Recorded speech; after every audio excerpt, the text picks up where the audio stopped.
नवरा माझा नवसाचा या चित्रपटाला अनेकांनी पसंती दिली। तर आता तब्बल 19 वर्षांनी दिग्दर्शक सचिन पिळगावकर यांनी काही दिवसांपूर्वी पोस्ट शेअर करत नवरा माझा नवसाचा भाग 2 या चित्रपटाची घोषणा केली आहे। तसंच ही बातमी ऐकताच अनेक प्रेक्षक खूप खुश झाले।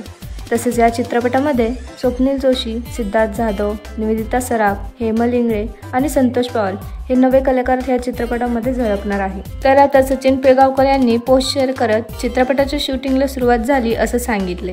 पाहूयात तो व्हिडिओ।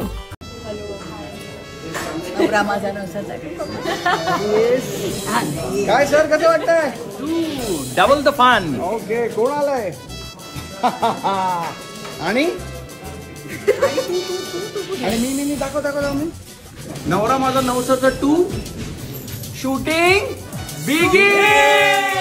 गणपती बाप्पा मोरया, मंगल मूर्ती मोरया। तर ह्या व्हिडिओला शूट सुरू, मजा सुरू, नवरा माझा नवसाचा 2 गणपती बाप्पा मोरया असा गोड कॅप्शन दिला। तुम्ही नवरा माझा नवसाचा भाग 2 हा चित्रपट पाहायला उत्सुक आहात का? हे आम्हाला कमेंटमध्ये नक्की सांगा। धन्यवाद।